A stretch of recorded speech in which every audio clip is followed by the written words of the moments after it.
छन मह सबके परसुगे चतुर सुआर विनीत। दाल का नाम पहले लिया क्योंकि दाल व्यंजनों का राजा है। जितने व्यंजन आप बनाओ, सब व्यंजनों का राजा कौन है? बोले दाल। आज जान लो, दाल क्या है? व्यंजन का राजा। सब व्यंजन आ गए, अभी दाल नहीं आई है। क्यों? बोले राजा साहब तो बाद में आते हैं। सारे व्यंजन उपस्थित हो गए और व्यंजनों के राजा के जब आने का समय हुआ तो जैसे राजा आते हैं तो घोषणा होती है, सावधान महाराज पधार रहे हैं। तो क्या घोषणा होती है? बोले पलायध्वम रे रे व्यंजन नायकाः। अये व्यंजन नायकों, सावधान हो जाओ, पलायध्वम, हटो, रास्ता खाली करो। क्यों? बोले सूपो भूपः समायातः। व्यंजनों के राजा जो सूप हैं वो आ रहे हैं। सूप माने दाल। कैसे आ रहे हैं? बोले राजा हैं, उनके साथ सेवक भी हैं। कौन? बोले हिंगुलम जीरकेण सह, हींग और जीरा के साथ में आ रहे हैं। यही दाल की शोभा है। पलायध्वम रे रे व्यंजन नायकाः सूपो भूपः समायातः हिंगुलम जीरकेण सह। हिंगू और जीरक के साथ में सूप रूपी भूप आ रहे हैं। ऐसी दिव्य सुगंधित दाल परोसी गई, व्यंजन परोस दिया गया। अब जब भोजन करने का समय आया तो चारों दुल्हा सरकार बैठे हैं सिर झुका करके, कोई उठा नहीं रहे हैं कुछ। तो सखियां कहती हैं सरकार कुछ शुरू करो, फिर भी नहीं शुरू करते। एक सखी ने कहा लक्ष्मण जी को ही उकसाया जाए, इन्हीं के द्वारा शुरुआत होगी।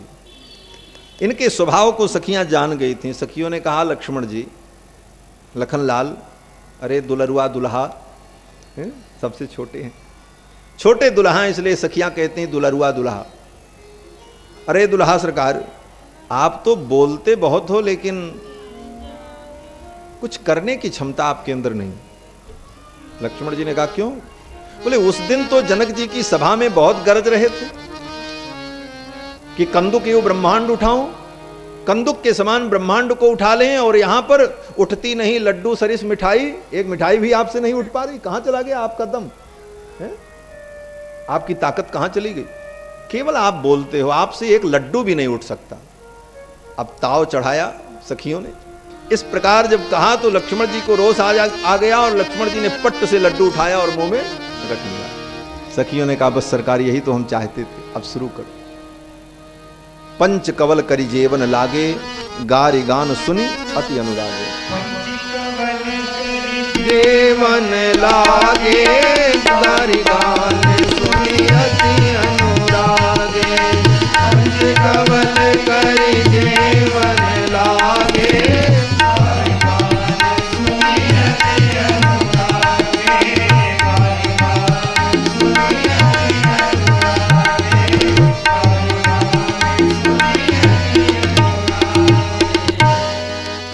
पंच कवल करी जेवन लागे। भोजन करने की यही विधि है।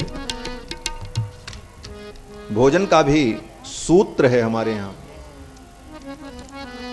सूत्र को कल्पगंध कहा जाता है और सूत्रों में सारे कर्मकांड और विधान का वर्णन है।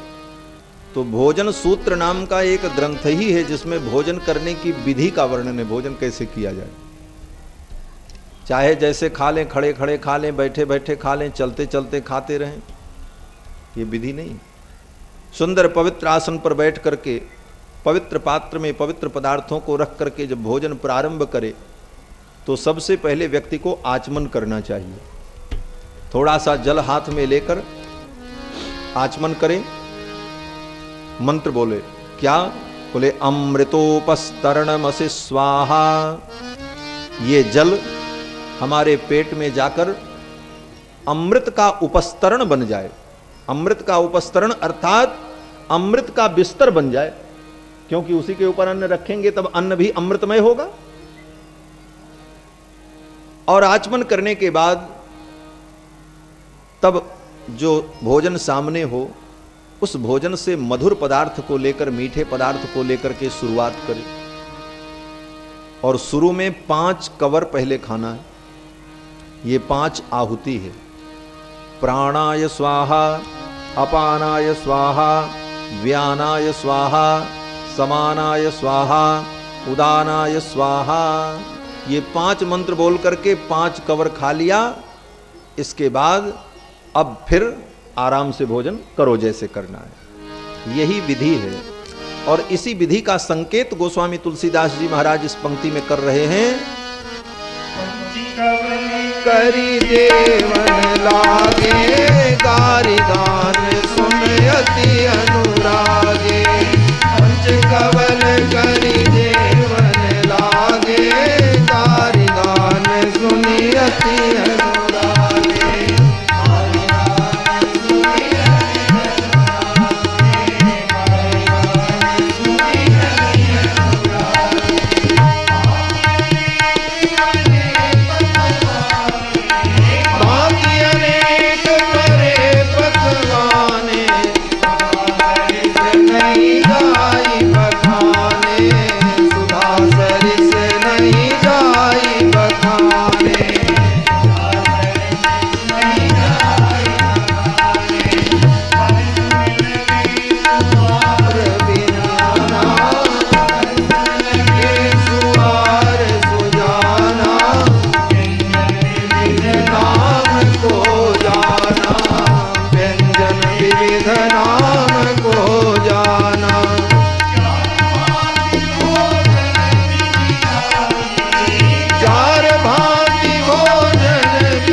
जब बराती लोग भोजन करने लगे, दुल्हा सरकार भोजन करने लगे, तो सखियां अब गारी सुनाती हैं। क्यों? बोले गारी सुनेंगे तो भोजन करने में इनका और मन लगेगा, 2 पूड़ी और पाएंगे, 4 लड्डू और खाएंगे। और अब सखियां गारी देती हैं। सखियां मिथिला की गारी क्या सुना रही हैं? कस चित चोर दुल्हा राम जी लला, सकुचत कस चित चोर दुल्हा राम जी लला।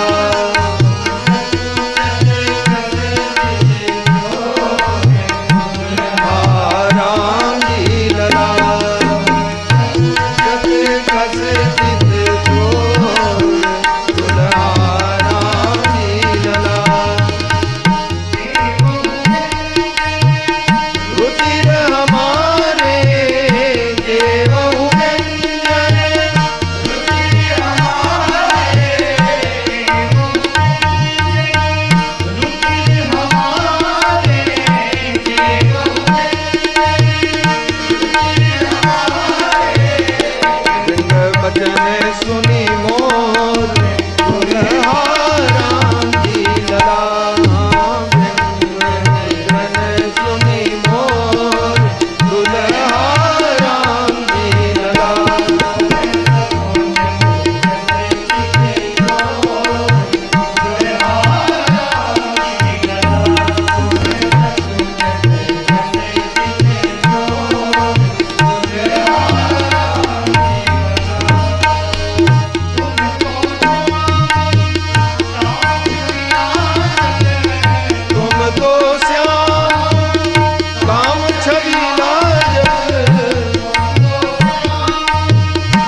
रघुनंदन गारी ससुरपुर सुनी रघुनंदन गारी ससुरपुर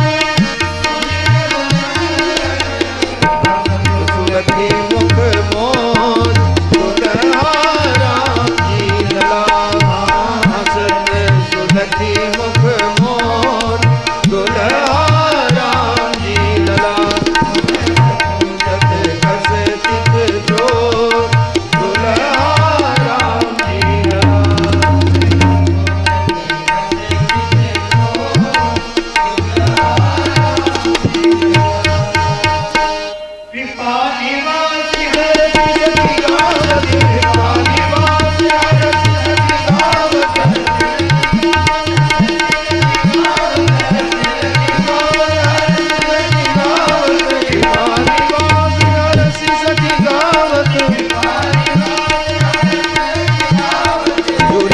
सिया झुकी ओर दुल्हा राम जी लला जोरी जोरी सिया झुकी ओर दुल्हा राम जी लला तुम सखु जग कस चित जोर दुल्हा राम जी लला तुम सखु जग कस चित जोर दुल्हा राम जी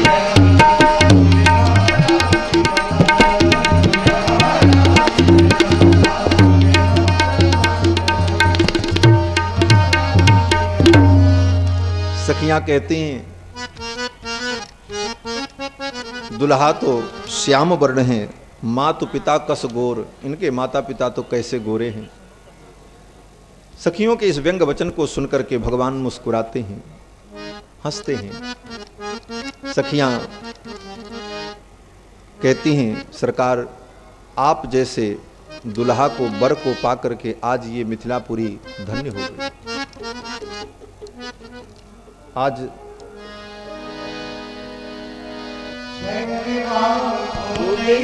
चुनी चुनी गारी जलवा को देयो चुनी चुनी गारी चुनी चुनी गारी को देयो चुनी चुनी गारी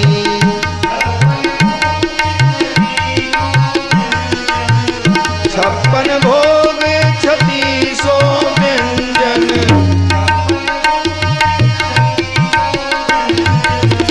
छप्पन भोग छत्तीसो व्यंजन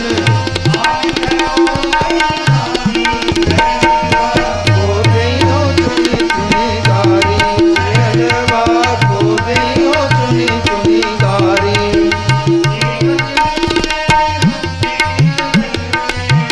देवत लाल सिद्धि सदन में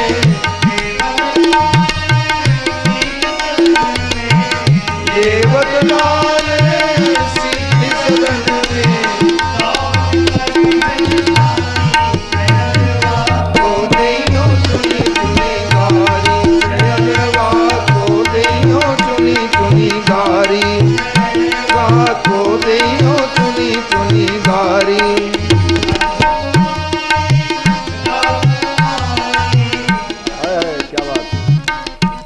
सखियां दुल्हा सरकार को गारी देती हुई कहती हैं कि इनकी एक बहन है दुल्हा की। कौन है आपको पता नहीं?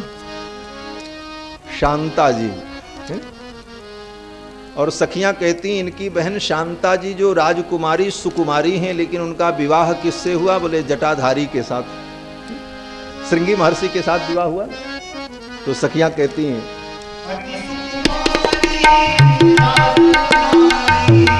अति सुकुमारी राजकुमारी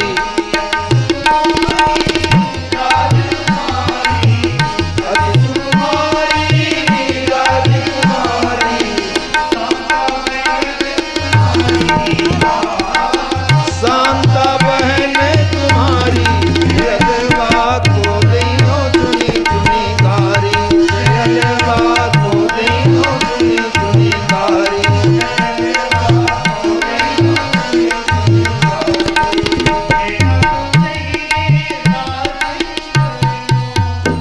सखी कहती हैं ये रघुकुल की रीत बड़ी गजब है। अरे राजकुमारी थी तो किसी राजकुमार के साथ ब्याह करना चाहिए था, देना तो चाहिए राजकुंवर को। सखी कहती है राजकुंवर को देना तो चाहिए राजकुंवर को, जटाधारी ले भागे जटाधारी, जलवा को देयो चुनी चुनी गारी, जलवा को देयो चुनी चुनी गारी,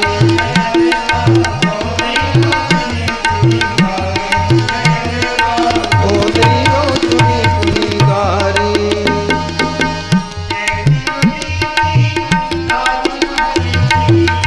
ऐसी तो रीति राजमहल की, ऐसी रीति तो राजमहल की,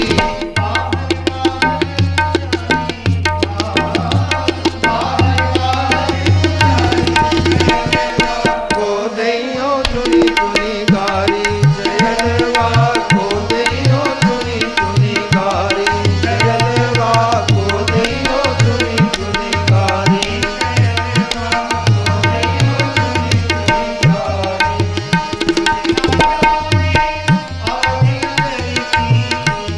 गारी,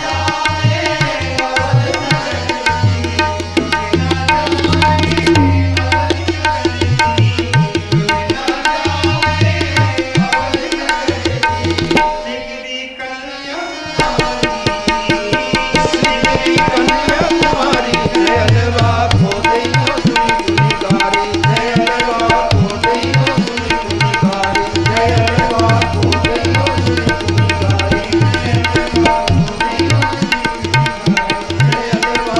देयो चुनी चुनी गारी।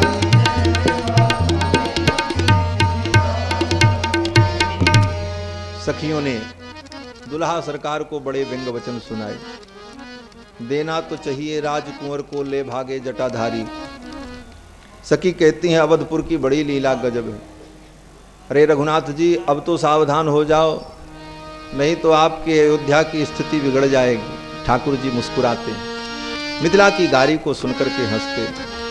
तब तक दूसरी सखी ने कहा अरे इनकी एक बहन की तो चर्चा हमने की, दूसरी बहन तो याद ही नहीं आई। बोले इनकी दूसरी बहन कौन है? बोले राम जी की एक बहन है शांता, जो सुमित्रा जी की बेटी हैं और सबसे बड़ी हैं। राम जी के जन्म के पहले ही इनका जन्म हुआ था और श्री दशरथ जी महाराज ने अपने मित्र रोमपाद को दत्तक पुत्री के रूप में दे दिया था।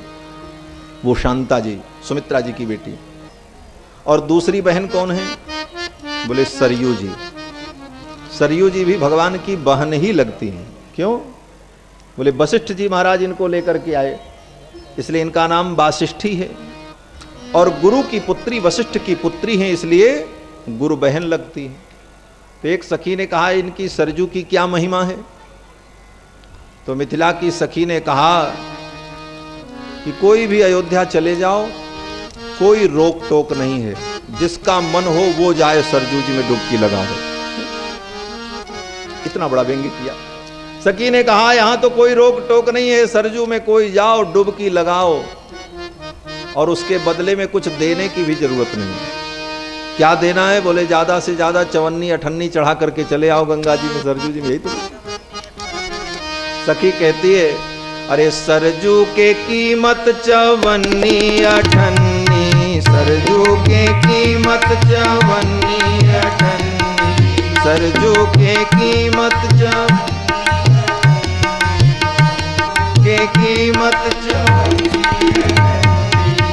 और शांता की कीमत? बोले शांता की तो बहुत कीमत है। क्यों? बोले शांता माने शांति। शांति क्या है?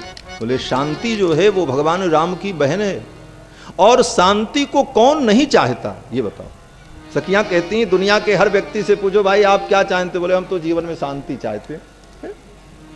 सखियां कहती सारी दुनिया शांति को चाहती है, और शांति प्राप्त करने के लिए बहुत बड़ी कीमत चुकानी पड़ती है। सखी कहती है कि सरजू के कीमत चवन्नी अठन्नी, सरजू के कीमत चवन्नी अठन्नी, शांता के मोल बेसुमार जी। अजी मिथिला, अजी मिथिला शहर गुलजार जी। अजी मिथिला, अजी मिथिला शहर गुलजार जी। अजी मिथिला।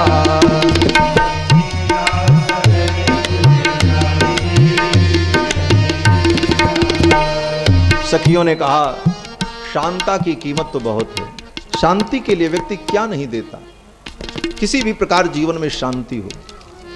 और इन सारी गारियों को सुनाती हुई सखियां कितनी बड़ी बात कहती हैं। देखो सखियां कहती हैं दुल्हा सरकार इस गारी को आप गारी मत समझना, ये वेदों का सार है, वेदों का सार है।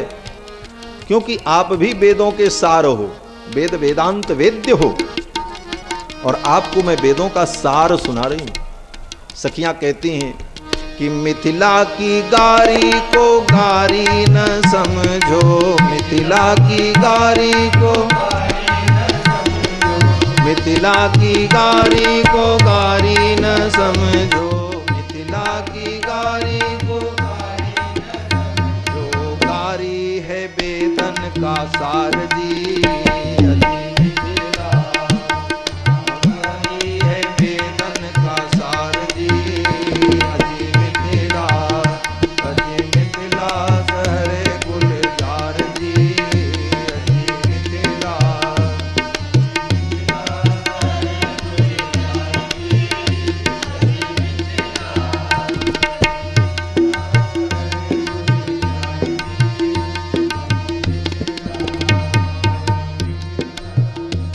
सखियों ने अनेक प्रकार के व्यंग वचन सुनाए। सुनते सुनते ठाकुर जी से रहा नहीं गया।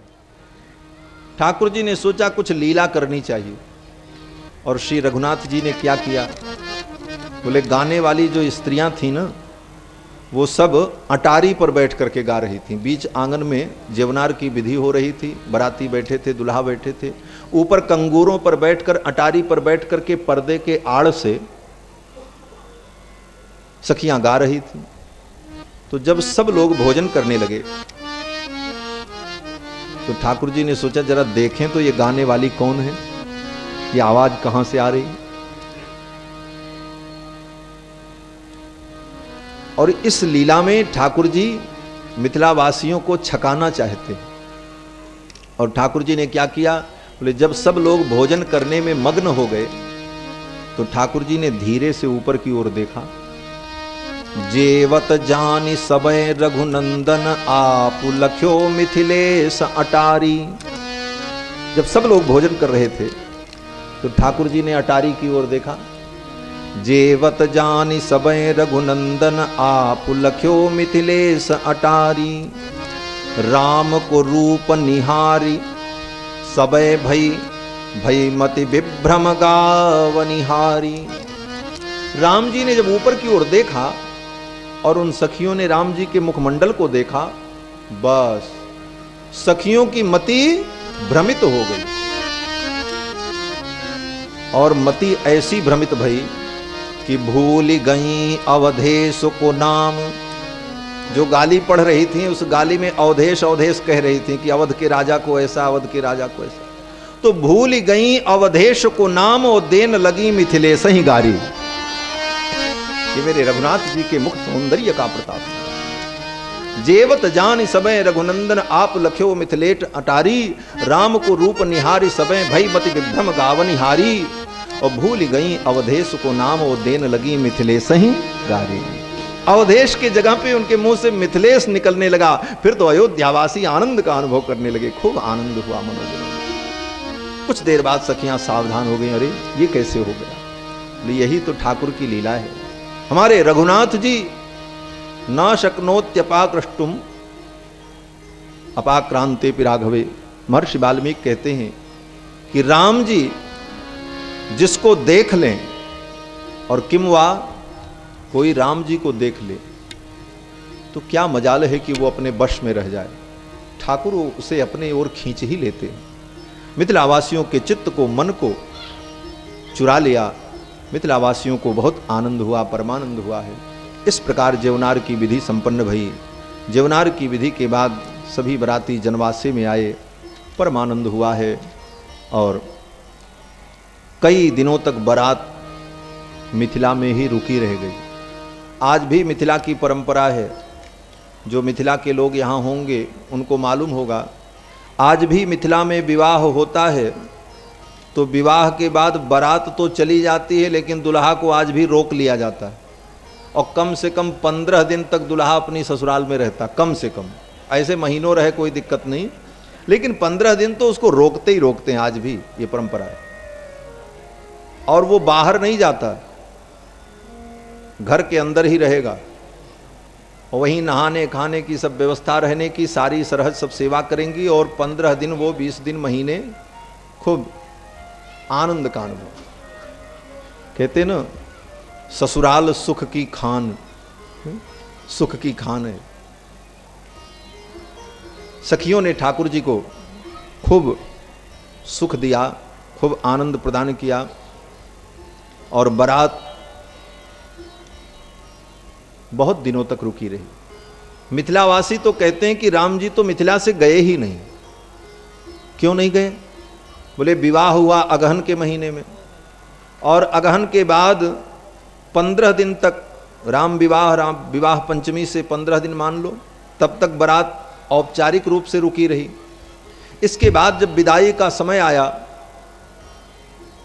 श्री दशरथ जी ने कहा कि अब विदा कर दो, बहुत दिन हुआ, अब हम लोग अयोध्या जाना चाहते। तो मिथिला के पंडितों ने कहा अब तो खरमास आ गया है, पूस का महीना आ गया, अगहन के बाद पूस होता है। बोले खरमास में विदाई नहीं हो सकती, खरमास बीता, मकर संक्रांति हो गई, माघ का महीना आधा निकल गया। बोले अब कोई विदाई का मुहूर्त बन जाए। तो मिथिला के पंडितों ने, मिथिला की सखियों ने, वहाँ के लोगों ने कहा अब तो फागुन आ गया और फागुन में तो होरी होती है और होरी में ससुराल की होली से बढ़िया होली कहाँ हो सकती है। इसलिए दुल्हा सरकार अब तो आप ससुराल में रुको और सारी सरहद आपको होली खिलाएंगी। और फिर सखियों ने दुल्हा सरकार को, चारों दुल्हा को मिथिला में रोक लिया और खूब होली खिलाया। ससुरारी राजू के साजनवा, भला होरी में आए ससुरारी राजू के साजनवा।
सखियों ने कहा आज इनको होली में नर से नारी बनाएंगे। होली में तो सब यही होता है, मनोविनोद। सखियों ने कहा आज इनको नर से नारी बनाएंगे। कैसे? बोले साड़ी पहनाएंगे और कान में बढ़िया कुंडल झुमका पहनाएंगे, नाक में नथ पहनाएंगे और तब इनको नचाएंगे। सखियां कहती हैं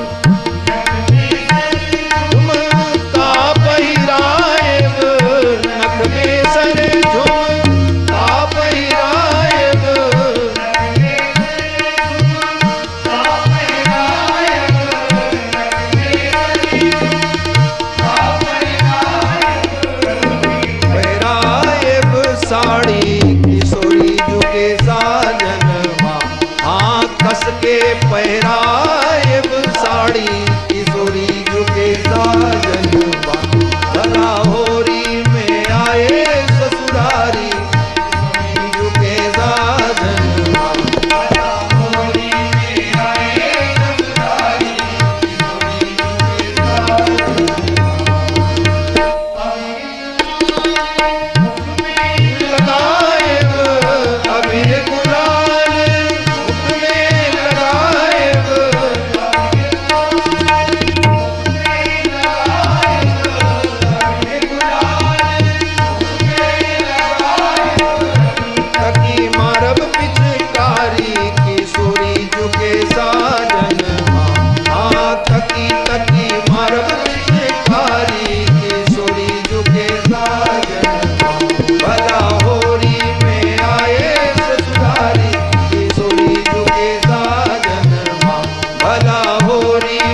ने कहा अबीर गुलाल लगाएंगे, पिचकारी से रंग डालेंगे और फिर इनको नचाएंगे।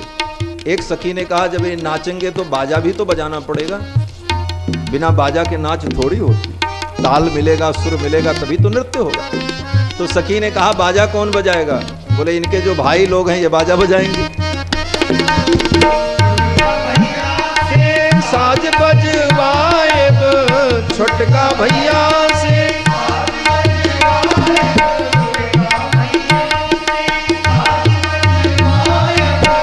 छोटका भैया से साज बजवाए नचायब दे तारी किशोरी झुके साजनवा। हाँ इनको नचायब दे तारी किशोरी झुके साजनवा। भला होली में आए ससुरारी जनवा, भला होली में आए ससुरारी किशोरी झुके साजनवा।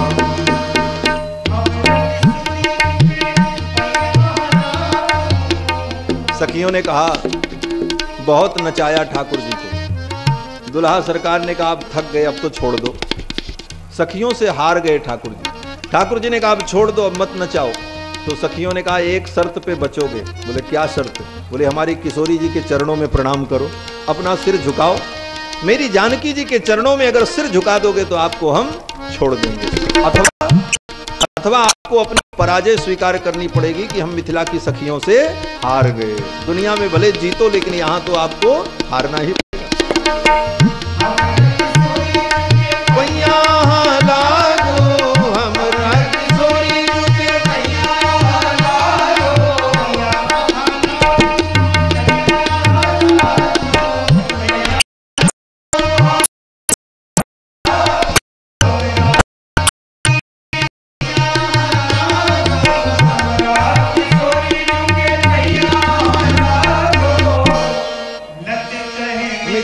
से हारी किशोरी झुके साजनवा।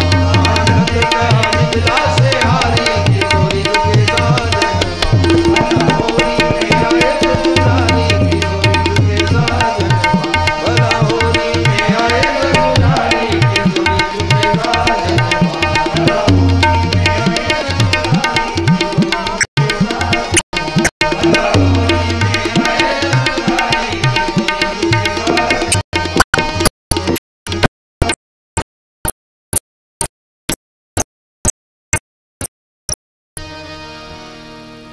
सखियों ने दुल्हा सरकार को होली खिलाई, खूब होली का आनंद हुआ। होली बीत गई। बोले अब तो विदाई करो, अब तो चैत्र महीना आ गया, फागुन खत्म हो गया।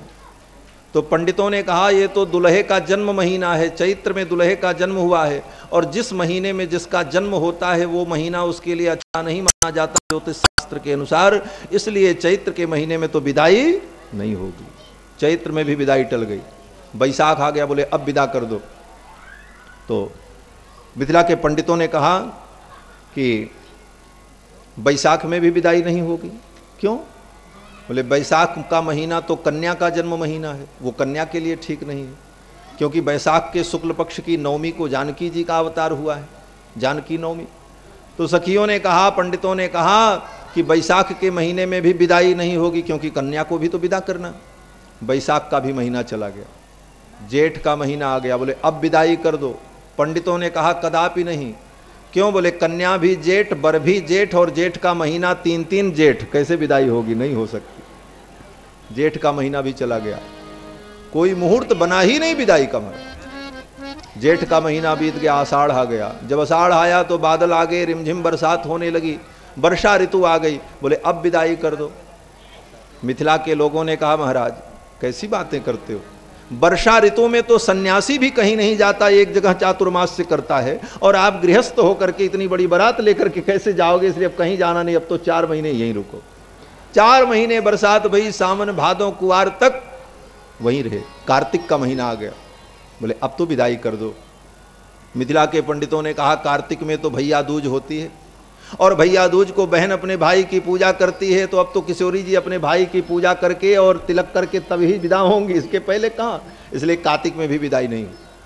कार्तिक बीत गया, अगहन का महीना आ गया, और अगहन में विवाह हुआ था, साल बीत गए महाराज, बारात को विदा ही नहीं किया। मिथिलावासी आज भी कहते हैं कि हमारे दुल्हा सरकार मिथिला से गए ही नहीं, ये उनका भाव है। मिथिला निवासी बरबेस के उपासी सदा, मिथिला के भक्त दुल्हा सरकार की उपासना करते हैं, उनके उपास्य श्री दुल्हा सरकार हैं। दूल्हा वेश की ही उपासना मिथिला में होती है आज भी। और हम लोग भी मिथिला में जाते हैं तो वहाँ के लोगों का यही भाव होता है कि अयोध्या से आए हैं, उसी भाव से उसी प्रेम से लोग मिलते हैं आज भी।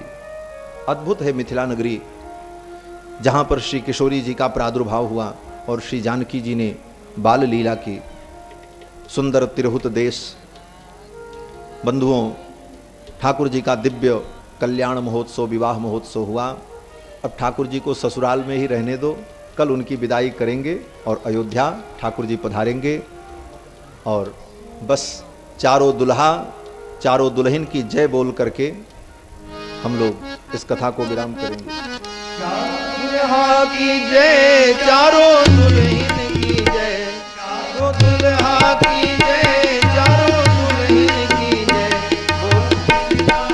अयोध्या की जय जय जय, बोलो मिथिला अयोध्या की जय जय जय,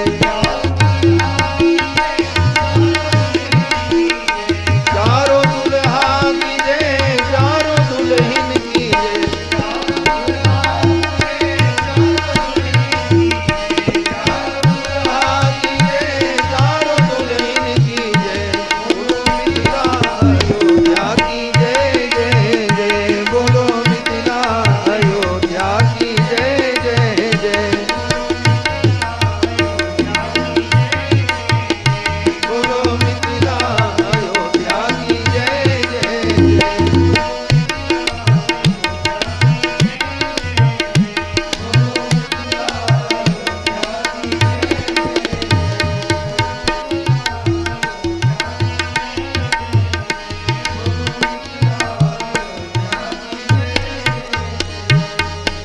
बोलो चारों दुल्हा सरकार की, चारों दुल्हन महारानिन की, अवध मिथिला की, अवध मिथिला संबंध की, अवध मिथिला स्नेह की, राम विवाह महोत्सव की, आज के आनंद की।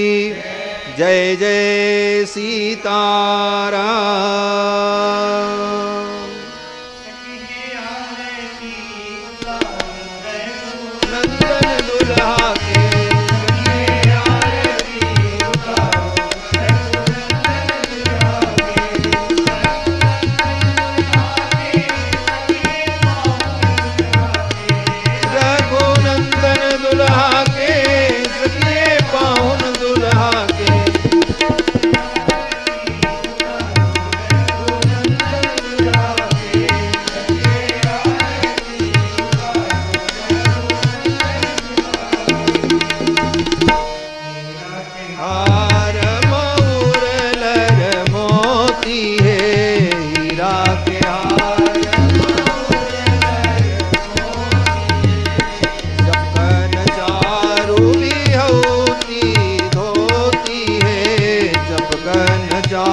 आरार्तिक्यग्रहणं पुष्पै देवा हरिः ओं यज्ञेन यज्ञमयजन्त देवास्तानि धर्माणि प्रथमान्यासन्न ते हनाकं महिमानः सचन्त यत्र पूर्वे साध्याः सन्ति देवाः ॐ नानासुगन्धपुष्पाणि यथा कालोद्भवानि च पुष्पाञ्जलिर्मया दत्ता गृहाण परमेश्वर मन्त्रपुष्पाञ्जलिं समर्पयामि श्री सीतारामचन्द्राभ्यां नमः।